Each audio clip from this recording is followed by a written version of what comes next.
Good morning. Good morning.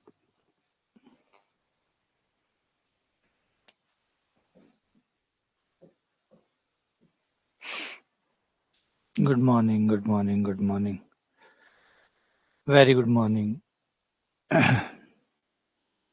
Good morning.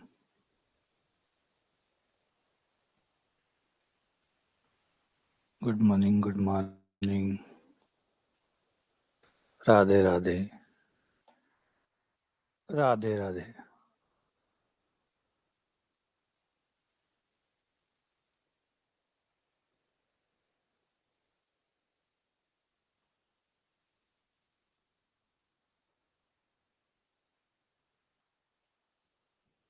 Good morning. Good morning. Good morning.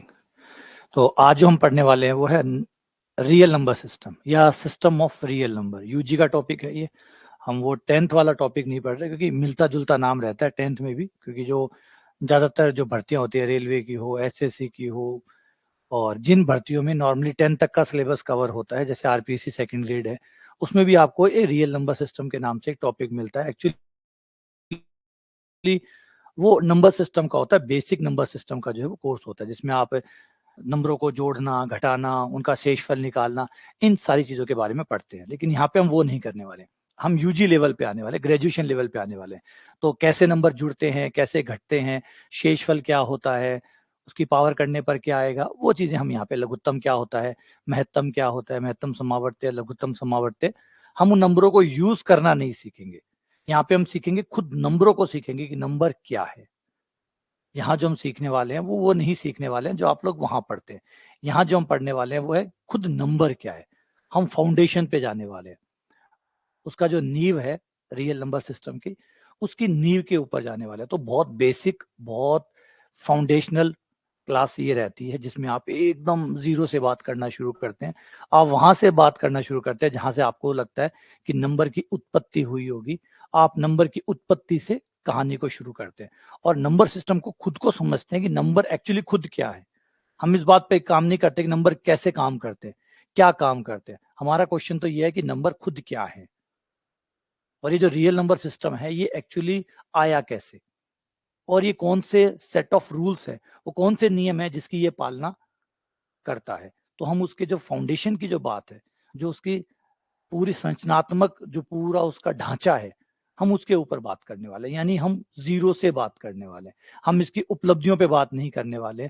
हम इस पे बात नहीं करने वाले कि नंबर कैसे काम में लिए जाते हैं, आम जीवन में कहाँ कहाँ काम आते हैं, कैसे कैसे आप इनके उपयोग करके क्या क्या चीजें कर सकते हैं, है ना. जो आप 10th में पढ़ते हैं, 10th में आप उपयोग पढ़ते हैं कि नंबर सिस्टम कैसे कैसे काम आते हैं, आपके कहाँ कहाँ काम आ सकते हैं, उसमें क्या क्या विशेषताएं होती है, वो सब चीजें आप यहाँ पढ़ते हैं. लेकिन यहाँ पे आप ऐसी चीजें नहीं पढ़ने वाले. यहाँ आप पढ़ने वाले हैं फाउंडेशनल, बेसिक, एकदम जीरो लेवल से, जहाँ एकदम हमारा शुरुआती पार्ट है, वहां से हम पढ़ेंगे. अच्छा, वीडियो लेक कर रहा है, ठीक है, 2-4 मिनट वेट कर लेते हैं, इतने में हो जाएगा. ठीक है, तो ये याद रखिएगा, ये ग्रेजुएशन का है. ये हम 10th वाला नहीं पढ़ रहे हैं, यहाँ ग्रेजुएशन वाला पढ़ रहे हैं. यहाँ सारी चीजें आपको एकदम अलग थलग ही मिलेगी. इनमें सारी चीजें अलग अलग ही मिलेगी.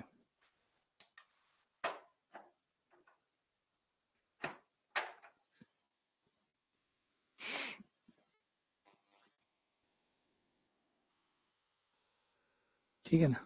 हाँ, ठीक चल रहा है तो बढ़िया. फिर चलिए स्टार्ट करते हैं. हाँ भाई, मैं थोड़े बड़े टॉपिकों का नाम नहीं डालना चाहता. रियल एनालिसिस, ये जो बड़े नाम है, बड़े नाम में रियल एनालिसिस में बहुत कुछ आता है, बहुत कुछ आता है. आप इस तरीके से ना करें कि रियल एनालिसिस, आप बस टॉपिक टॉपिक पढ़ते जाए, क्योंकि ये जो बड़े नाम है इनसे बचे. ये जो बड़े बड़े फैंसी फैंसी नाम है इनसे बचे. कॉम्प्लेक्स एनालिसिस, रियल एनालिसिस, ये काफी बड़े नाम है ना. और रियल एनालिसिस में बहुत कुछ आता है, बहुत बहुत कुछ आता है. रियल एनालिसिस में कहाँ से शुरू होता है, और दूसरा ऐसा एग्जैक्टली कोई बाध्यता भी नहीं है, या कोई लाइन नहीं खींची कि ये रियल एनालिसिस है और ये रियल एनालिसिस नहीं है. ये एक सबसे बड़ी प्रॉब्लम है, क्योंकि टॉपिक, अब जैसे गणित है तो खाली गणित बोलना पर्याप्त है क्या? गणित में तो सब कुछ आता है. वैसे रियल एनालिसिस में वो सब जगह आता है जहाँ रियल नंबर आ जाते हैं. जहाँ रियल पहुंच जाता है वो रियल एनालिसिस हो गया, तो सब कुछ आ जाएगा उसके अंदर. तो एग्जैक्टली बाउंड्री खींचना मुश्किल हो जाता है री एनालिसिस बोलने से। इससे अच्छा हम टॉपिक बात करें, हम टॉपिक से टॉपिक बात करें तो ज्यादा क्लियर होगा, ज्यादा आपको समझ में आएगा कि हम क्या पढ़ने वाले हैं। बजाय मैं पूरा एक बड़ा शब्द यूज कर दूं कि बच्चों आओ आज हम गणित पढ़ने वाले हैं, तो गणित में बहुत कुछ है, गणित में बहुत बहुत बहुत कुछ है और आपको पता है, तो ये बहुत बड़ा शब्द हो जाएगा। इससे अच्छा है कि हम टॉपिकों की बात करें। तो हमने जो भी पढ़ा है वो टॉपिक वाइज पढ़ा है, ना कि ब्रांच वाइज पढ़ा है। हमने ब्रांच से नहीं पढ़ा, हमने टॉपिक पढ़ा। क्वाड्रेचर, रेक्टिफिकेशन, जो भी आप देखिए सिलेबस में, हमने सबको टॉपिक से पढ़ा है, ना कि ब्रांच से पढ़ा है कि भी कॉम्प्लेक्स एनालिसिस पढ़ रहे हैं, रियल एनालिसिस पढ़ रहे हैं, ऐसा नहीं है। जो पढ़ रहे हैं सीधा जो छोटा टॉपिक है वो पढ़ रहे हैं। तो चलो बात करते हैं, वापस से आते हैं हम रियल नंबर सिस्टम के अंदर। देखो रियल नंबर सिस्टम का मतलब है आपके नंबर्स कहाँ से आए, क्योंकि शुरुआती नंबर रियल नंबर रहे होंगे, तो नंबर कहाँ से आए। तो अगर हम पुराने आदिकाल में जाएं, समय में पीछे चले, तो हम देखते हैं कि सबसे पहला जो सिस्टम आया था, पहला जो नंबरों के बारे में ज्ञान माना जाता है, जिन्हें पूर्ण संख्याएं कहते हैं आज हम, और प्राकृत संख्याओं का नाम पे यूज कर सकते हो, 1 2 3 4 5, ये जो नंबर है इनकी पहली जो हमें प्रमाण मिलते हैं वो मिलते हैं इजिप्टियन से, बेबीलोनियन से। जो इजिप्टियन है, जो बेबीलोनियन है, वहां पे हमें सबसे पहला प्रमाण मिलता है कि वहां पे नंबर को बनाया भी गया था, संकेत भी दिया गया था, और वो यूज भी करते थे, वो यूज भी करते थे। सबसे पहला वो था। फिर वो धीरे धीरे वो इजिप्टियन बेबोलियन से वो ग्रीक में आ गया, और ग्रीक से फिर आता आता दुनिया भर में वो फैल गया। तो इस तरीके से, क्योंकि जो चीज अच्छी होती है वो पूरी दुनिया में फैलती फैलती है, ये बात तो जानते हैं, क्योंकि हर कोई इसको अडॉप्ट करना चाहता है। जो अच्छी चीज होगी उसको हर कोई अडॉप्ट करना चाहेगा। जैसे कार है, कार हेनरी फोर्ड ने बनाई थी यूएसए में, आज कार पूरी दुनिया में चलती है। बनाई तो वहां थी ना, चलती पूरी दुनिया में, क्योंकि अच्छी चीज जो है वो धीरे धीरे धीरे धीरे सब जगह फैल जाती है। सब लोग, क्योंकि फायदा हर कोई लेना चाहेगा, कौन पीछे रहना चाहेगा, हर कोई उस चीज का फायदा उठा। इंटरनेट का एग्जांपल ले लो, इंटरनेट की खोज यूएसए में हुई थी, आज पूरी दुनिया यूज कर रही है। तो वैसे ही हुआ था। जो नंबर सिस्टम का पहला प्रमाण हमें मिलता है, सबसे पुराना प्रमाण जो मिलता है, वो इजिप्टियन और बेबीलोनियन से मिलता है कि उन लोगों ने नंबर का इस्तेमाल करते थे और नंबरों को संकेत भी दे रखे थे। उनके अपने संकेत थे। आज वो संकेत यूज नहीं करते। आज हमारे जो संकेत यूज करते हैं वो अरेबिक है। आज हम अरेबिक संकेत यूज करते हैं। जो 1 2 3 4 हम जो लिखते हैं वो अरेबिक होते हैं, जिनको हम आज यूज करते हैं हाल फिलहाल में, और जिसको लगभग पूरी दुनिया मान्यता देती है, वो अरेबिक है। और बाकी उससे पहले बहुत सारे सिस्टम है। हिंदुओं का खुद का एक नंबर सिस्टम है। हमारे पास भी एक संकेत है नंबरों के 1 2 3 4 5 के। चाइना में जाइए, वहां पे भी संकेत है। हर देश ने अपने अपने हिसाब से डेवलप किया है। हर देश ने अपने अपने हिसाब से उसको डेवलप किया है। हाँ, सोच जो है, जो पहली सोच थी जो मैंने बताया इजिप्टियन और बेबीलोनियन से आई, उसके बाद में धीरे धीरे सब चलते गए, और फिर सबने अपने अपने हिसाब से इसको और बेहतर भी बनाया। सबने अब इसको अपने अपने हिसाब से बेहतर बनाया। जैसे हिंदुओं के लिए माना जाता है कि हम लोगों ने जीरो दिया था, हम लोगों ने जीरो ऐड किया था। जीरो को as a place holder, place holder मतलब जगह के तौर पे। जैसे 10 है, 10 में जीरो कहाँ रहेगा, है ना। ये जो जीरो की जो जगह है, वो जीरो तो बहुत पहले भी मान्य था, संभव थी, लेकिन जीरो को जगह नहीं दी गई थी। जीरो को जगह नहीं दी गई थी, नंबर सिस्टम में जीरो की जगह नहीं थी। जैसे वन, जैसे 112 लिखा हुआ है या 123 लिखा हुआ है। 123 में एक जो है वो 1000वें स्थान पर है, 100वें स्थान पर है। दो जो है वो दहाई के स्थान पर है। तीन जो है वो इकाई के स्थान पर है। ऐसे ही जो स्थान है, जीरो को कोई स्थान नहीं दिया गया था। जीरो को सिर्फ एज ए कंसेप्ट यूज किया जाता था, शून्य कुछ न होना बस, लेकिन उसकी जगह नहीं थी नंबर सिस्टम के अंदर। तो भारतीयों का जो योगदान सबसे बड़ा रहा वो रहा जीरो को नंबर दिया और जगह दी कि ये कौन सी जगह पे आएगा, इसका क्या मतलब होगा। तो वो हिंदुओं ने ऐड किया। प्लस हमने नेगेटिव सिस्टम को भी संकेत दिए, -1 -2 -3, ये जो नंबर है सिस्टम जो है, ये हिंदुओं का ऐड हुआ। फिर ये ऐड हुआ, ये पूरी दुनिया में फिर ये फैल गया, और ये फैलने से हमारे नंबर जो है वो प्राकृत संख्याओं से कन्वर्ट होकर पूर्णांकों में पहुंच गए। और हम प्लस के पूर्णांक 1 2 3 4, माइनस के पूर्णांक -1 2 3 4, जीरो सहित, और पूर्णांक बन गए। पूर्ण अंक है जिसे इंटीजर कहा गया, वो तैयार हो गया, और फिर ये नंबर आगे से आगे बढ़ता चला गया। ऐसा नहीं था कि जो परिमेय संख्याएं हैं, परिमेय संख्याएं पाइथागोरस के टाइम पे भी लोग जानते थे। जैसे 2/3 है, 4/3 है, या 5/7 है। इन नंबरों को पाइथागोरस के टाइम पे अच्छे से जाना गया था, पहचाना गया था। Whole number upon whole number, पहले प्राकृत संख्या भी नाम नहीं यूज होता था, पहले होल नंबर यूज करते थे उस समय। उस समय जो नंबर जो 1 2 3 4 5 है, इनको होल नंबर कहा जाता था, पूर्ण नंबर कहा जाता था, क्योंकि ये माना जाता था कि ये जो नंबर है ये अपने आप में पूर्ण है, इनके अलावा किसी नंबर की और जरूरत हमें नहीं पड़ेगी, इन्हीं नंबरों से आप सब नंबरों को बना सकते हैं। सोच गलत थी, जो आगे मैं बताऊंगा कि कैसे गलत थी। पहले यही माना गया, पाइथागोरियंस ये मानते थे कि ये जो 1 2 3 4 5 है, ये अपने आप में पूर्ण है, आपको इनसे बाहर जाने की जरूरत ही नहीं है। उन्हें नहीं पता था कि इवोल्यूशन बहुत बड़ी चीज है, धीरे धीरे चैलेंज होंगे ये नंबर और नए नंबर की जगह बनती जाएगी। लेकिन भाई मान्यता तो मान्यता होती है।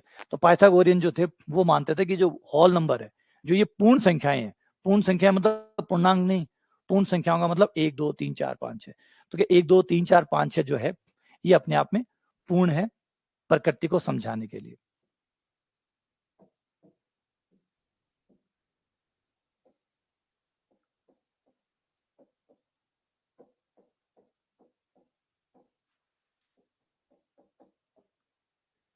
तो ये नंबर हमारे शुरुआती नंबर थे, है ना। इन्हीं नंबरों तक हजारों साल बीत गए।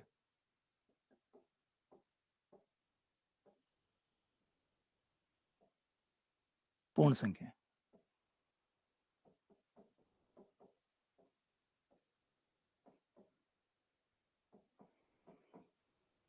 ठीक है।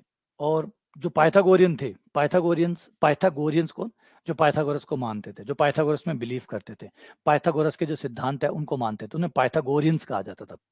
तो जो पाइथागोरियंस होते थे वो पाइथागोरस को फॉलो करते थे, और पाइथागोरस का मानना ये था कि सब कुछ नंबर है, सब कुछ नंबर है, ये जो पूरा यूनिवर्स है, ये इसमें जो मूलभूत इकाई है, मतलब जैसे आज हम मानते हैं कि परमाणुओं से मिलकर बना हुआ है सब कुछ, एटम से मिलकर सब कुछ बना हुआ है, फिर हमें लगा नहीं एटम भी नहीं है, एटम भी वो फंडामेंटल नहीं है, एटम के अंदर न्यूट्रॉन इलेक्ट्रॉन प्रोटॉन है, जिनसे तो एटम खुद बनता है, तो एटम खुद फंडामेंटल नहीं हुआ, एटम से भी छोटा कण और है जो कि न्यूट्रॉन प्रोटॉन इलेक्ट्रॉन, फिर लगा नहीं नहीं इनसे भी नीचे एक और है जिसे क्वार्क कहा जाता है, फिर क्वार्क से भी नीचे आए, भी नहीं, एक्चुअली में जो सबसे फंडामेंटल है वो स्ट्रिंग है। स्ट्रिंग थ्योरी कहती है कि सब कुछ स्ट्रिंग से बना हुआ है, स्ट्रिंग्स होती है, वाइब्रेटिंग स्ट्रिंग होती है जो इन सब चीजों का निर्माण करती है। तो आज भी ये बहुत बड़ा फंडामेंटल क्वेश्चन है कि बेसिक एलिमेंट क्या है, दुनिया की हर चीज जिससे बनी हुई है, अगर हम माइक्रोस्कोप पे देखें तो सबसे लास्ट में हमें क्या मिलेगा, सबसे अंत में हमें क्या मिलेगा, वो कौन सी एक चीज है जिससे पूरा ब्रह्मांड बना हुआ है, और उसी ने इन सब चीजों को बनाया है।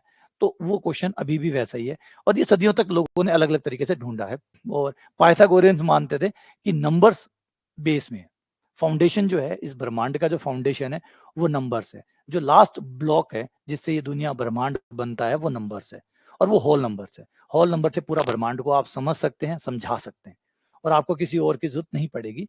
ये एक गलत था, क्योंकि मानना नहीं चाहिए था, गणित वाले लोग कभी मानते नहीं, हर चीज को हमें ढूंढना होता है, मान्यता नाम की कोई चीज नहीं होती, या तो वो गलत होती है या वो सही होती है, परखा जाता है, समझा जाता है। लेकिन चलो पाइथागोरस ने ये शुरुआत तो की, उन्होंने ये कहा कि हर चीज जो है वो नंबर से बनी हुई है। अगर आप किसी चीज को समझ नहीं पा रहे हैं तो या तो आप नंबरों को अच्छे से नहीं समझ पा रहे हैं, या आप प्रकृति को अच्छे से नहीं समझ पा रहे।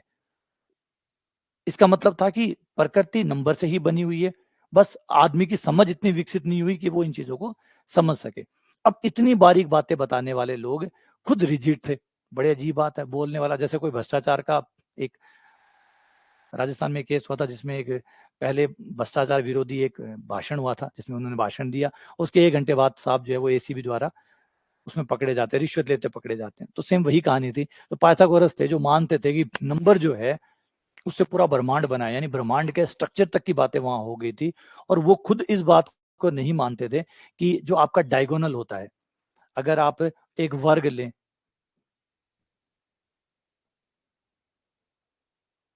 अगर आप एक वर्ग लें और वर्ग की भुजाएं एक एक हो, तो इसका जो डायगोनल होगा, इसका जो डायगोनल होगा, इसका जो विकर्ण होगा, वो विकर्ण आपका इनसे नहीं बन सकता। अब आप विकर्ण को लें तो विकर्ण जो भी नंबर होगा, इस नंबर को आप अपने होल नंबर से क्रिएट नहीं कर सकते, आपके होल नंबर कमजोर पड़ जाएंगे इस एक्स को रिप्रेजेंट करने में। इस एक्स को, ये जो एक्स होगा, क्योंकि एक्स इस समय होने वाला है √2, और आपका √2 कभी भी इन दो नंबरों से, इन नंबरों से नहीं बन सकता, इन नंबरों से आपका √2 नहीं बन सकता। तो ये पहला उनका फेलियर था, लेकिन एक्सेप्ट नहीं किया था, क्योंकि जल्दी से कोई भी अपनी धारणा को चेंज नहीं करना चाहता। तो पाइथागोरियंस इस बात के विरोध में थे कि ऐसे कोई और नंबर है, तो वो हमेशा यही मानते थे कि शायद हमारी समझ में कमी है, अभी जैसे जैसे हम इवॉल्व होंगे हम समझ जाएंगे और ये प्रॉब्लम दूर हो जाएगी। लेकिन ऐसा नहीं था, एक और नया नंबर जो है वो जगह बना रहा था, जो इनके अलावा भी था, जिसको बाद में कहा गया कि ये एक अलग प्रकार का नंबर है, जिसे अपरिमेय संख्या या इरेशनल नंबर कहा गया। तो नंबर लगातार इवॉल्व होते गए, नए नए नंबर हमें मिलते गए और ये पूरा ऐसे ही चलता रहा। पाइथागोरस तक ये थे। फिर जैसे मैंने कहा कि फिर जीरो शामिल हुआ, फिर नेगेटिव नंबर शामिल हुए, ये सब शामिल हो गया, फिर इनमें अपरिमेय संख्याएं शामिल होगी और ये सब कुछ यूं ही सदियों तक चलता रहा। सब कुछ बढ़िया चल रहा था, सब कुछ ठीक था, है ना। तो हम शुरू करते हैं नेचुरल नंबर या होल नंबर से, जिसमें ये थे। उस समय आप, अब हम अभी जो चल रहा है उसके हिसाब से नाम रख लेते हैं ताकि कंफ्यूजन ना हो। उस समय तो कुछ भी नाम रख सकते हैं। अभी हमने इसको नेचुरल नंबर कहा है, इस सेट को नेचुरल नंबर कहा। फिर हमने नेचुरल नंबरों में मिला दिया जीरो, मिक्स कर दिया जीरो, और आज हम उसको होल नंबर्स कहते हैं। आज हमारा होल नंबर चेंज है पुराने वाले होल नंबर से। आज हमने इसमें जीरो भी शामिल कर दिया है, जो नेचुरल नंबर था उसमें इंक्लूडिंग जीरो। अब जीरो इंक्लूड कर दिया और हमारा होल नंबर बन गया। और उसके बाद हम और इवॉल्व हुए और हम जेड पे पहुंच गए, इंटीजर पे पहुंच गए, जिसमें हमने नेगेटिव नंबर्स को भी जगह देनी शुरू कर दी।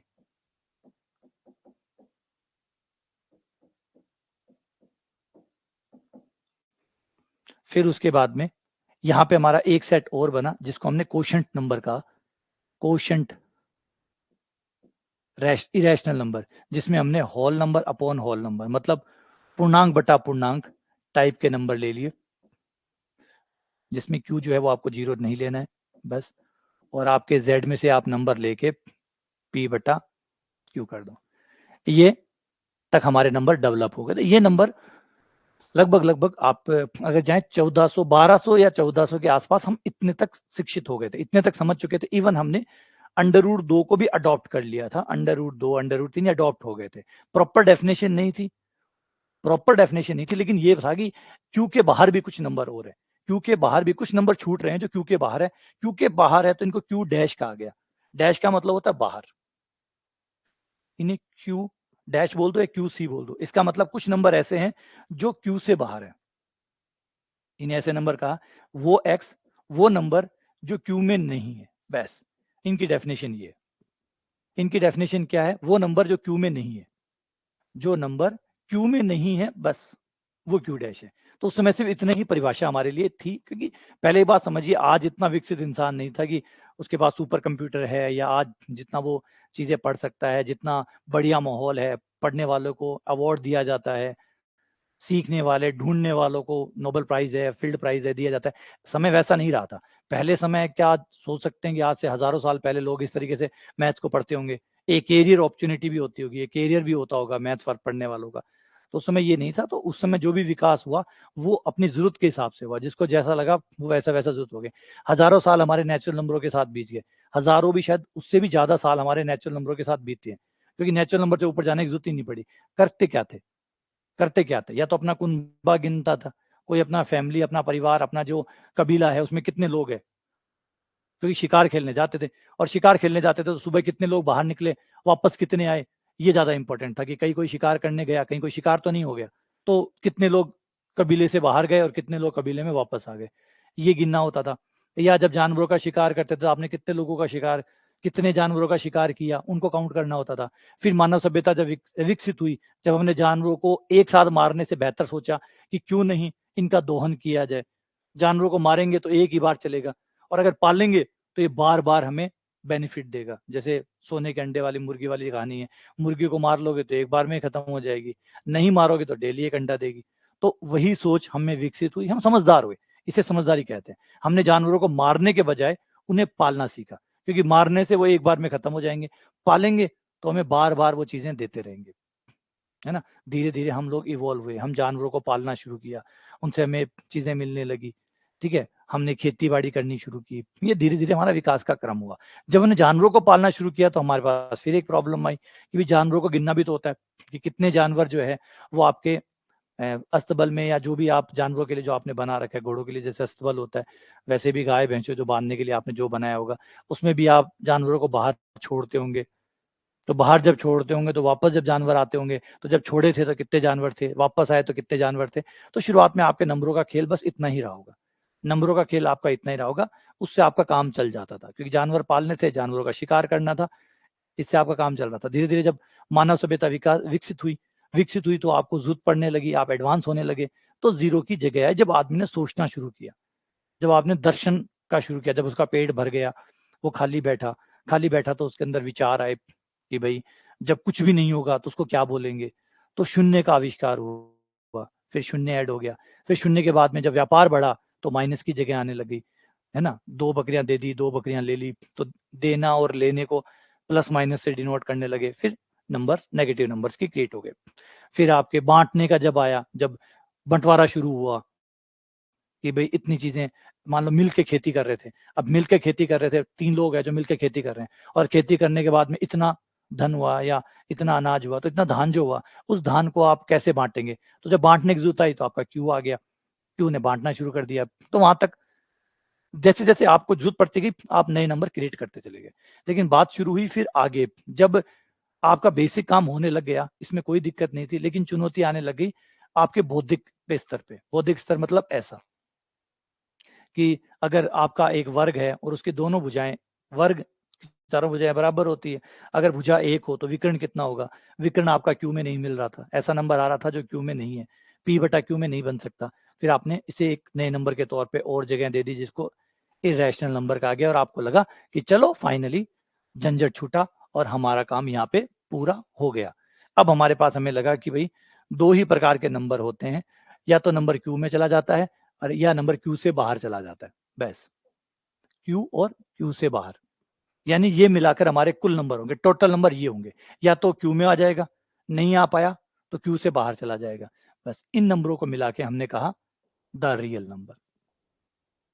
ये हमारा शुरुआती विकास था। लेकिन वही है, जब तक आपका फाउंडेशन मजबूत नहीं होगा चीजें टिकेंगी नहीं, जब तक आपका फाउंडेशन मजबूत नहीं होगा तब तक चीजें टिकेंगी नहीं। ये बहुत कमजोर कमजोर तरीके से आए हुए नंबर थे, जैसे मैंने कहा ये उपयोगिता के हिसाब से आए हुए थे, अनुप्रयोग के हिसाब से आए हुए थे, तो ज्यादा दिन को टिकना नहीं था। लोग जैसे क्रॉस क्वेश्चन करेंगे ये सारे के सारे धागे खुल जाएंगे, और यही हुआ जब 1600 का साल आया। जब 1600 का साल आया तो न्यूटन और लेबनिज ने कैलकुलस को इजाद किया, और कैलकुलस ने एक और नए नंबर की जगह रखी, कैलकुलस ने एक और नंबर की जगह रखी कि भाई ऐसा नंबर x जो टेंड्स टू जीरो है, जिसका मतलब ये हुआ कि वो जीरो से बड़ा है परंतु जीरो से बड़े हर नंबर से छोटा है, जीरो से बड़ा है, जीरो से बड़ा है परंतु जीरो से बड़े हर नंबर से छोटा है। अब ये बड़ा ही कंफ्यूजन नंबर हो गया कि ये नंबर कैसे है, और ये तो पूरा हिल जाएगा, जबकि कैलकुलस बहुत उपयोगी साबित हुई। लोगों ने इस चीज को जैसे ही आप नजरअंदाज कर देंगे, ठीक है जो भी बना रहा है, जो भी कह रहा है वो ठीक है, हटा दो उसको, लेकिन कैलकुलस की जो उपयोगिता थी वो कमाल थी। फिजिक्स को समझने में बड़ी मदद मिल रही थी, जो घटनाएं थी उनको इसकी सहायता से, कैलकुलस की सहायता से रिप्रेजेंट अच्छा था, साइंस का जबरदस्त विकास हो रहा था, और अलग अलग जो इक्वेशंस थी वो शानदार तरीके से शामिल हो रही थी। जैसे आप देखेंगे वेव इक्वेशन, हम वेव को डिफाइन कर पा रहे थे, हम सरल आवर्त गति को डिफाइन कर पा रहे थे, है ना, हम हीट को डिफाइन कर पा रहे थे, और सब हो किससे रहा था, आउकलन से। हम बल को बना पा रहे थे किसकी सहायता से, आउकलन को, F बराबर m d d two square बटा डी टी स्क्वायर, हम सब कुछ आउकलन की सहायता से बना पा रहे थे, यानी हम चीजों को बहुत अच्छे से डिफाइन कर पा रहे थे बाय यूजिंग कैलकुलस, आउकलन की सहायता से। लेकिन प्रॉब्लम ये थी कि जो आउकलन था वो आधारित था इस अवधारणा के ऊपर कि x टेंड्स टू जीरो। अब ये टेंड्स टू जीरो का मतलब क्या है, इसका मतलब है कि वो नंबर जो जीरो से बड़ा है परंतु जीरो से बड़े हर नंबर से छोटा है। तो फिर वो ऐसा नंबर है कहाँ, है कौन, केवल नंबर नहीं पता, बस इतना पता है, इसका एक गुण पता है कि ये जीरो से बड़ा है और जीरो से बड़े हर नंबर से छोटा है, लेकिन खुद क्या है बोला ये नहीं पता, बस ऐसा एक नंबर है। अब ऐसा एक नंबर है तो ये नंबर किस में रखें, इस नंबर को क्यों बोले, इसको क्यू में रखें या क्यू सी में रखें, हमारा मामला तो अटक गया। हमने तो कहा था कि 2 ही नंबर होते हैं, क्यू और क्यू डैश। अब इस नंबर को कहाँ डालें, इस नंबर को क्यू में डालें या क्यू डैश में डालें, प्रॉब्लम, क्योंकि एग्जैक्टली कोई नंबर है ही नहीं। ये नंबर तो एक कंसेप्ट है, एक विचार है, और विचार है तो नंबरों वाला विचार है, लेकिन एक्चुअली में ये क्या है किसी को नहीं पता।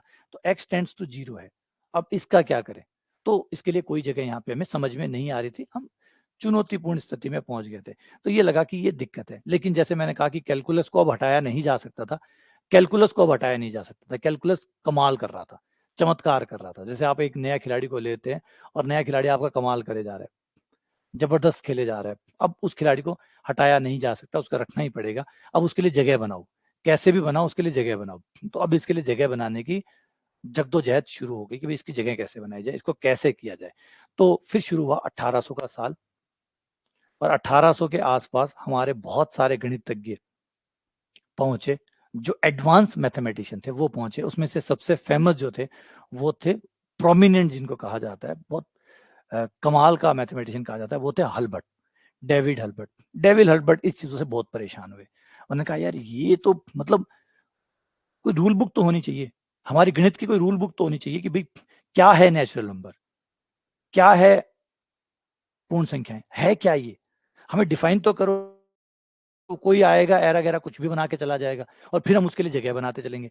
हम ऐसा नहीं कर सकते, हम ऐसा नहीं कर सकते। हमें हमारी पूरी मैथ्स को एक फाउंडेशन देना होगा, हमें अपनी मैथ्स को एक फाउंडेशन देना होगा। देखो नेचुरल नंबर को उन लोगों ने बनाया, उन्होंने सीधा बनाया, कोई नियम सेट नहीं किए, कोई नियम सेट नहीं किए, यूं ही नेचुरल नंबर बना दिया, यूं ही डब्ल्यू बना दिया, यूं ही जेड बना दिया, जैसे जरूरत पड़ी वैसे बनाते चले गए। सही है गलत है इसके बारे में उन लोगों ने फोकस नहीं किया, है ना, सही गलत है इस बातों में फोकस नहीं किया। तो हमने तय किया, हल्बर्ट ने तय किया कि हम गणित को फाउंडेशन देंगे, हम गणित का आधार तय करेंगे, क्योंकि गणित एडवांस से एडवांस हो रही है, और अगर हमने इसे नींव को मजबूत नहीं किया तो ऊपर वाली बिल्डिंग किसी ना किसी दिन कोलैप्स हो जाएगी। अगर आपकी नींव मजबूत नहीं है जो आप डाल रहे हैं, अगर वो नींव मजबूत नहीं है और आप इमारत पे इमारत खड़ी कर जा रहे हैं, तो कहीं ना कहीं एक दिन ऐसा आएगा जिस दिन आपकी पूरी गणित ढह जाएगी और गणित को बचाने वाला कोई नहीं मिलेगा। तो ये डेविड हल्बर्ट को सबसे बड़ी चुनौती लगी कि आज कैलकुलस एक एग्जाम्पल नहीं है, ऐसे और भी एग्जाम्पल आएंगे जो कि गणित को चैलेंज करेंगे, जो पुराने वाले, और पुराने वाली गणित बिल्कुल मान्यताओं पे है, पुराने वाली गणित पे ठोस आधार नहीं है, सब कुछ सिर्फ मान्यताओं पर है। एक के बाद दो क्यों आता है किसी को नहीं पता, दो के बाद तीन क्यों आता है किसी को नहीं पता, किसी को भी इसके बारे में कुछ नहीं पता कि ये क्यों आता है, समझ रहे, एक और एक दो क्यों होता है किसी को भी नहीं पता, कोई भी नहीं जानता। तो यहाँ पे सब कुछ अधूरा अधूरा पड़ा है, यहाँ सब कुछ खालिस्तान है, हजारों सवाल यहाँ पे पड़े हैं जिनके जवाब यहाँ है नहीं, और हम गणित के ऊपर गणित खड़ी करे जा रहे हैं, मतलब इमारत के ऊपर इमारत खड़ी करे जा रहे हैं। तो ये इमारत कोई ना कोई दिन ऐसा आएगा जिस दिन पूरी कोलैप्स कर जाएगी, क्यों, क्योंकि नींव ठीक नहीं है। तो इसको नींव को ठीक करना है, तो हल्बर्ट ने, डेविड हल्बर्ट ने कुछ फाउंडेशन के ऊपर चीजें रखी, और उन्होंने कहा कि आओ, पूरी गणित कम्युनिटी को इकट्ठा किया और उन्होंने कहा कि आओ फाउंडेशन सेट करते हैं। आओ, ये है डेविड हल्बर्ट, एक जर्मन मैथमेटिशियन।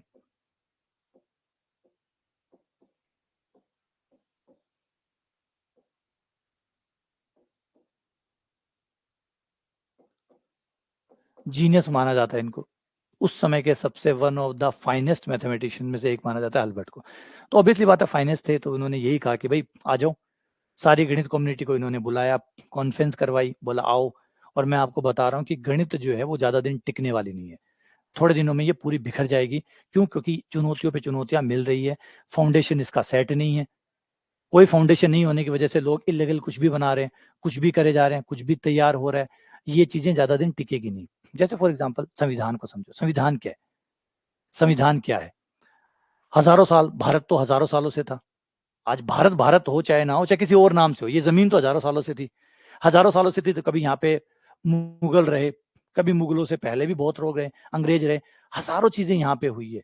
तो अब आज के बाद में कोई आके कहे कि ये जमीन मेरी है, तो कैसे पता चलेगा कि ये जमीन उसकी है या किसी और की है। कोई कहेगा कि 1000 साल पहले मेरे पूर्वज यहाँ रहते थे, कोई कहेगा उससे भी 1500 साल पहले मेरे पूर्वज यहाँ रहेंगे। तो हम कैसे पता करेंगे कौन सही बोल रहा है कौन गलत बोल रहा है, क्या गलत है क्या सही है, किसको गलत माना जाएगा किसको सही माना जाएगा, कौन सी जमीन किसकी होगी कौन सी जमीन किसकी नहीं होगी, कौन व्यक्ति यहाँ पे कैसे रह सकता है, क्या कर सकता है, क्या गलत माना जाएगा, ये सब कुछ हमें दोबारा से तय करना पड़ेगा। जब अंग्रेज भारत छोड़ के गए थे तो हमारा सबसे पहला काम था कि आज से हम दोबारा से, क्योंकि अब तक हम गुलाम थे, अब हम स्वतंत्र हुए, लेकिन स्वतंत्र देश में भी तो नियमावली तो होनी चाहिए कि भाई क्या सही है और क्या गलत है, लोगों को क्या करना है क्या नहीं करना है, देश कौन सी दिशा में आगे बढ़ेगा, क्या करेगा क्या नहीं करेगा, कौन यहाँ पे नियम बनाएगा, कैसे बनाएगा, क्या होगा, ये सब कुछ करने के लिए हमने संविधान बनाया। अब संविधान तय करेगा कि सही क्या है और गलत क्या है। सही गलत आज कोई व्यक्ति विशेष तय नहीं करता, आज संविधान तय करता है। सुप्रीम कोर्ट में क्या होता है, यही होता है, आप कोई भी केस लेके जाते हैं वो संविधान के हिसाब से देखता है कि संविधान क्या बोल रहा है। संविधान ने कहा कि लोकसभा को कानून बनाने का अधिकार है, पैरा नंबर ये, फिर वो लोकसभा कानून बनाने का अधिकार है, फिर वो कानून पे गए, इसका मतलब वैलिड है, क्योंकि संविधान ने कहा है कि लोकसभा कानून बना सकती है, संसद कानून बना सकती है, वो चलेगा उस पे। अब वहां जाके वो कानून देखा, उस कानून में कहा कि ये चीज गलत मानी जाएगी, और ये जो करने वाला है अगर ये इन बातों पे साबित होता है तो उसको इतने साल की सजा मिलेगी। जज उसको देखता है पूरे को और उस हिसाब से उसको सजा सुनाता है या बरी करता है। तो यहाँ पे कोई भी तरीके से व्यक्ति विशेष का कोई रोल नहीं है। व्यक्ति विशेष तो सिर्फ उन आंकड़ों को, वो जो बातें लिखी हुई है उनको क्रॉस चेक करता है कि वो बातें किसी व्यक्ति पे लागू होती है या नहीं होती है। तो कुल मिला के राज किसका है? संविधान का। इसीलिए तो हम कहते हैं कि जो लोकतांत्रिक देश होता है वहां पे उसके संविधान का राज होता है। यहाँ पे कोई जज या व्यक्ति विशेष कुछ नहीं कर सकता। जो कानून में लिखा है, जो संविधान में लिखा है, उसका अकॉर्डिंग वो चलता है। तो ऐसा ही गणित के लिए किया गया। हल्बर्ट ने कहा कि भैया अपना भी एक संविधान लिखो, अपना भी एक नंबरों का संविधान लिखो, एक शुरुआत तो करो, एक नियमावली तो बनाओ, ताकि हम कभी भी हमारे बच्चे पूछे, कभी कोई पूछे कि 1 के बाद 2 क्यों आया, 1 + 1 2 क्यों आया, तो हम क्यों ऐसे जवाब देंगे? कहाँ से जवाब देंगे? रेफरेंस क्या होगा इसका? अगर मैंने किसी पेपर में 1 + 1 2 लिखा और कोई मुझसे पूछे कि कहाँ से आया, मैं क्या बताऊं उसका? मैं क्या ये बताऊं कि बेबीलोनियन ने कहा था? क्या मैं ये कहूं कि इजिप्टियन ने कहा था? तो भैया कोई जगह तो बनाओ इसकी, जहां पर आप सही गलत को ठहरा सको, जहां से हम रेफरेंस ले सकें कि भैया ये बात यहाँ लिखी हुई है और इसे पूरी गणित कम्युनिटी ने मान्यता दी है, तो हम वहां से इसको यूज कर रहे हैं। तो ये जगह बनाने के लिए हल्बर्ट ने कहानी शुरू की और मामला सारे गणितज्ञों के बीच में चला गया। अब इसमें कई जन आए, सबसे पहले आए, शुरुआत देखना कमाल है, यहाँ से शुरुआत फाउंडेशन। फाउंडेशन बनाना आसान नहीं है, फाउंडेशन बनाना आसान नहीं है, क्योंकि बहुत चैलेंजेस होते हैं, बहुत चैलेंजेस। एक छोटी सी एक मूवी थी कंटारा, आप लोगों ने देखी हो, बहुत फेमस मूवी थी, बहुत अच्छा उसका रहा था, बहुत शानदार तरीके से वो आगे भी गई थी और आगे भी उसने अवार्ड जीते थे। कंटारा, नाम सुना? कंटारा। लोग देवी देवताओं पे आधारित थी कि जो गांव के जो लोग होते हैं वो किस तरीके से देवी देवताओं में विश्वास करते हैं और किस तरीके से देवी देवता आते हैं उनकी जान बचाने के लिए, कैसे उनकी मदद करते हैं। जैसे लोग, हम लोग देवी देवता बनाते हैं, हमारा गांव में देखेंगे तो लोग देवता होते हैं उनके, इसको देवता बना रखा है, उनका अपना खुद का देवता होता है, लोग देवता बना रखा होता है आसपास के रीजन का, और वो ये मानते हैं कि ये जो देवता है ये हमारे इस गाँव की रक्षा करता है। अब ये सच है या गलत है, हजारों चैलेंजेस, हजारों क्वेश्चन इस पे हो सकते हैं, लेकिन कंटारा मूवी में यही दिखाया गया था कि भाई वो जो देवता की मान्यता है वो सही है और उनमें वो काम करता है। वो देवता आते भी हैं उनको बचाने के लिए, जब भी कुछ गड़बड़ होती है देवता आता है और देवता आके उन्हें संभालता है। तो कंटारा मूवी उसमें बनाई थी। लेकिन कंटारा मूवी में एक बहुत बढ़िया भिड़न थी, वो ये थी कि जो संविधान है, जो हमारा अभी भारत लोकतांत्रिक देश बना है, अब उसकी सरकारें आ गई, वो उस पे राज करती है। वो जो गाँव है, वो गाँव तो संविधान से पहले भी था, वो तो हजारों सालों से वहाँ पे वो गाँव है। तो वहाँ पे एक चीज़ होती है जिसमें वो जंगल के अंदर जो हीरो होता है, वो अपने दोस्तों के साथ जाता है शिकार करने के लिए। तो जब शिकार करके या पेड़-पौधे तोड़ के, उसके गाँव वाले जो पौधे हैं, वो पेड़ है वो तोड़ के लाते हैं, तो वहाँ पुलिस वाले पहुँच जाते हैं, फॉरेस्ट डिपार्टमेंट वाले, और वो कहते हैं कि तुम लोगों ने इस इलाके को अतिक्रमण कर रखा है। तो वो जो हीरो होता है वो डायलॉग मार रखा है कि अतिक्रमण तुम लोगों ने कर रखा है या हम लोगों ने कर रखा है? अतिक्रमण तुम लोगों ने कर रखा है, मतलब भारत सरकार ने अतिक्रमण कर रखा है या हमने कर रखा है? हम तो तब भी थे जब भारत सरकार नहीं थी। हम तो तब भी थे जब भारत सरकार नहीं थी। तो वो डायलॉग बहुत इंपॉर्टेंट है कि भाई सही बात है, भारत सरकार 1947, 1950, 1950 तक ही है ना भारत सरकार, या 1947 तक मान लो, उसके पहले भारत सरकार तो नहीं थी। अगर 1950 से 1947 से पहले अगर मैं किसी जमीन से रहता था, तो मैं तो भारत सरकार से ज्यादा पुराना हुआ ना, मैं तो भारत सरकार से ज्यादा पुराना हुआ। अब अचानक ही भारत लोकतांत्रिक देश बन गया और सारी जमीन है वो भारत सरकार के अंडर में चली गई। भारत सरकार ने कहा आज से मालिक हम होंगे। तो क्या भारत सरकार मालिक हुई या मैं मालिक हुआ उसका? उसका मालिक कौन है?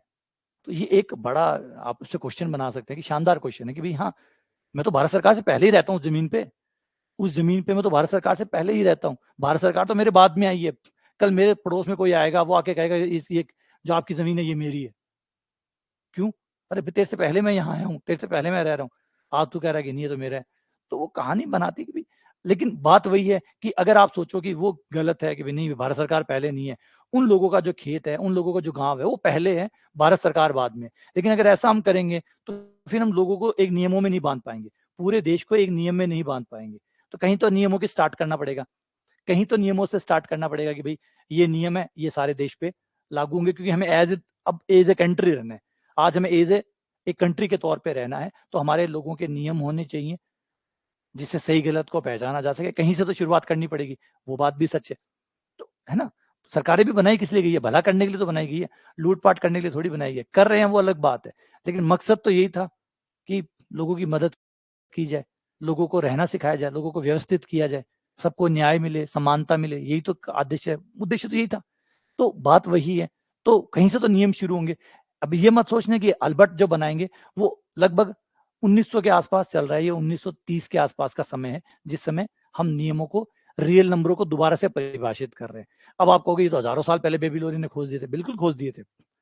बेबीलोनियन ने खोज दिए थे, इंडिया ने खोज दिया था, सबने योगदान दिया था, लेकिन अभी तक किसी ने परिभाषित नहीं किया था। संविधान ने जैसे पहली बार परिभाषित किया कि कौन-सी ज़मीन किसकी है, क्या किसका है, कौन क्या माना जाएगा, किसको कैसे समझा जाएगा, ये संविधान ने पहली बार सबको परिभाषित किया।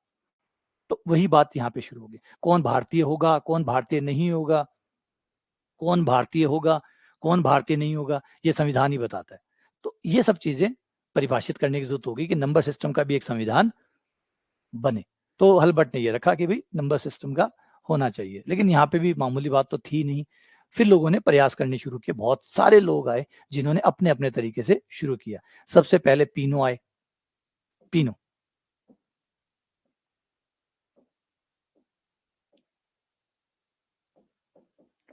पीनो आए और पीनो ने अपने अभिगणित सेट किए। पीनो, पीनो मैथमेटिशियन थे, फ्रांस से आते थे और पीनो ने सबसे पहली बार कि भई चलो शुरुआत मैं करता हूँ और उन्होंने पहले अपने अभिगणित दिए। अभिगणित का मतलब याद रखिएगा, अभिगणित वो होते हैं जैसे संविधान ने जो लिख दिया उसके ऊपर कोई सवाल नहीं उठ सकता। संविधान में जो लिखा गया वो सत्य है, वो क्वेश्चनेबल नहीं है, उसके ऊपर क्वेश्चन नहीं कर सकते। समझे? जो संविधान में जो लिखा हुआ है वो सही है, वो जो भी लिख दिया वहाँ पे वो सही है, उसके ऊपर सवाल-जवाब नहीं हो सकते। उन्होंने कहा कि समानता मिलनी चाहिए। अब आप बहस कर सकते हो कि ऐसे कैसे समानता? समानता का क्या मतलब है? लेकिन उन्होंने लिख दिया, बस वो बहस से बाहर हो गया। वो जो लिख दिया गया, वो बहस से बाहर हो गया। तो शुरुआती पार्ट जो जिसे हम संविधान कहते हैं, वो ऐसा ही है, जिसमें जो लिखा गया वो अबोव द क्वेश्चन्स हो गया। क्वेश्चन से ऊपर चला गया। अब उसपे सवाल नहीं होंगे, उसे मानना ही आपकी मजबूरी होगी। मानना ही पड़ेगा। सहृदय मानिए, विरोध करके मानिए, लेकिन मानना होगा क्योंकि न मानने पे उसके लिए अलग शर्तें बनाई गई है कि नहीं मानोगे तो ऐसा होगा। ठीक है ना? तो वो हो गया जैसे मैंने वो कंटारा वाला बताया कि अब मानना ही पड़ेगा। हो सकता है हज़ारों साल तक आपकी ज़मीन आपकी हो, लेकिन अब भारत सरकार आ गई है अपना संविधान लेके, अब ये आपका खेत, शहर, गाँव सब हमारे अंडर में आता है, अब आपको हमारी बात माननी होगी। नहीं मानोगे तो हम फ़ोर्सफुली मनवाएँगे, या तो आप मानोगे, नहीं मानोगे तो फ़ोर्सफुली मनवाएँगे। अब यहाँ पे आप कहेंगे कि लग रहा है ना थोड़ा सही-गलत, कि सही-गलत बहुत धुंधला होता है। सही-गलत बहुत धुंधला होता है। खेत, वो जो लोग गाँव में रहते हैं, वो गाँव उन गाँव वालों का है या भारत सरकार का है? मामला फँस जाता है यहाँ पे। तो सही-गलत को पहचानना इतना आसान नहीं होता जितना हम लोग सोचते हैं कि एक तरफ सही खड़ा है, एक तरफ गलत खड़ा है। तो सही-गलत आपस में इतने उलझे हुए होते हैं कि एग्ज़ैक्टली कुछ चीज़ों में गलत में भी कुछ सही होता है और सही में भी कुछ गलत होता है। इस तरीके से ये मिला हुआ रूप होता है जिसमें एग्ज़ैक्टली पता करना मुश्किल नहीं है। ये कहना तो असंभव है कि 100% सही कौन है। 100% सही की जगह है ही नहीं। थोड़े गलत में सही मिला होता है। जैसे मैं कहता हूँ ग्रे, जो ग्रे होता है वो व्हाइट और ब्लैक का कॉम्बिनेशन होता है। थोड़ा व्हाइट में ब्लैक मिला दीजिए या ब्लैक में व्हाइट मिला दीजिए, एक कलर पैदा होता है जिसको ग्रे कहते हैं। तो ना ग्रे ना तो व्हाइट होता है और ना ही ब्लैक होता है। तो यहाँ से शुरू होती है कहानी पीनो से। पीनो ने कुछ अभिग्रहित बनाए जिसमें पहला अभिग्रहित ये था, पहला अभिग्रहित, अभिग्रहित बनाए, इन पे सवाल नहीं उठेंगे। इन पे सवाल नहीं उठेंगे। ये जो बनाएँगे इनको मानना ही होगा। इनको मानने के अलावा कोई ऑप्शन नहीं होगा। जिसमें ये कहा गया कि पहला कि हर नंबर के बाद में 1 नंबर आएगा। हर नंबर के बाद 1 नंबर आएगा। प्रत्येक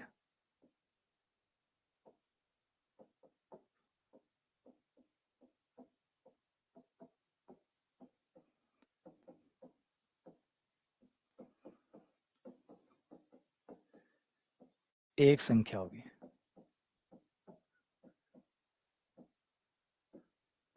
परंतु 1 से पहले कुछ नहीं होगा।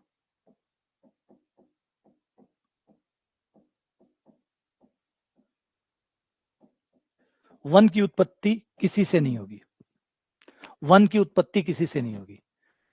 1 से उत्पत्ति होगी 2 की, 2 की उत्पत्ति होगी, 2 से उत्पत्ति होगी 3 की, 3 की से उत्पत्ति होगी 4 की, 4 से उत्पत्ति होगी 5 की, लेकिन 1 की उत्पत्ति किसी से नहीं होगी। जैसे भगवान की उत्पत्ति हम मानते हैं कि भगवान से हम आए हैं और हमसे हमारे बच्चे आए हैं और उनसे बाद उनके बच्चे आएंगे, लेकिन भगवान किसी से नहीं आए। वैसे ही 1 को जो है वो भगवान का दिया गया कि 1 किसी से नहीं आया, 1 खुद ही था, और 1 के बाद 2 आया, 2 के बाद 3 आया, 3 के बाद 4 आया। हर नंबर के बाद एक नंबर आएगा, यानी से ऐसे कह सकते हो अगर ये नंबर m है तो उसके अगला नंबर m+1 m+ होगा। m+ का मतलब नेक्स्ट, उसका सक्सेसर।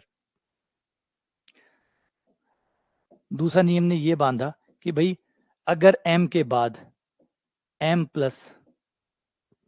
आ रहा है तथा m के बाद एक और नंबर भी आ रहा है n+, तो आपके 2 नंबर नहीं आ सकते। हर नंबर के बाद सिर्फ एक ही नंबर आएगा।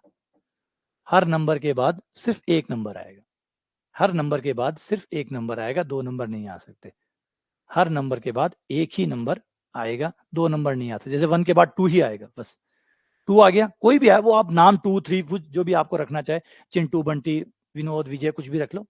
नंबरों का मैं यहाँ कोई नंबरों का चर्चा नहीं किया इन लोगों ने, यहाँ कोई नंबरों का चर्चा नहीं किया। इन्होंने कहा कि भैया एक शुरुआती नंबर होगा जिसको आप 1 कह सकते हैं, उसके बाद एक जस्ट एक नंबर क्रिएट होगा, फिर उसके बाद एक जस्ट एक नंबर क्रिएट होगा, उसके बाद हर एक नंबर पे नंबर आपको क्रिएट होगा। हर बार यूनिक नंबर एक एक बनता चला जाएगा और इस तरीके से ये आपका चलेगा।